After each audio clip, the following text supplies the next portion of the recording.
Captain Greg here with Learn to Fish with Us.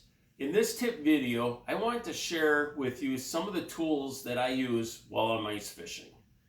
First of all, we use a lot of good jigs that have great paint jobs on it. And what I want to do when I'm removing hooks from a fish is use the pick. This is a pick tool. What it does is it has a little groove in the middle and allows me to run this down my line, and then I can actually push on the jig to get the jig out of the fish's mouth. And it also allows me to attach this to my clothing.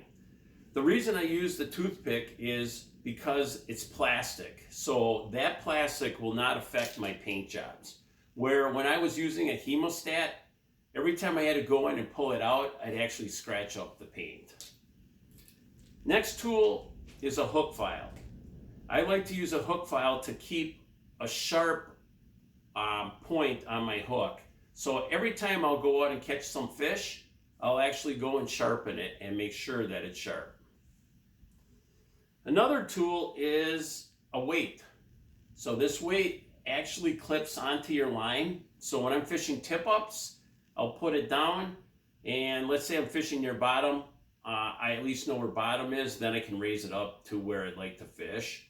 Same thing with fishing combos, especially if you're fishing near the bottom. This is nice to have so that you can mark your line where bottom is and get down there quicker and faster. Another tool is a headlamp. So this one has a lot of different settings, from black light to different powers, so that's bright or dull. This can come in really handy when you're ice fishing in the morning and you get there while it's dark, because I've had some bites where those fish are biting right at dark into, getting outside of dark.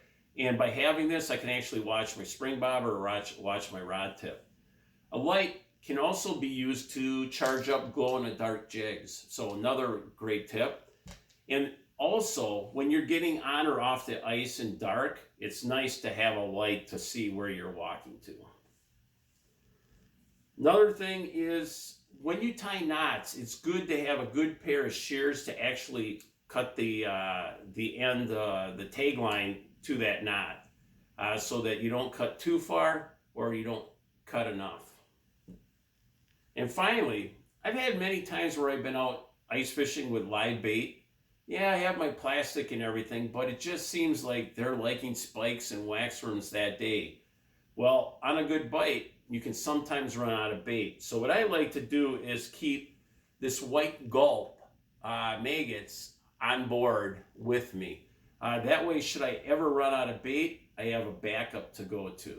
So that's Captain Greg with some Learn to Fish with Us ice fishing tips.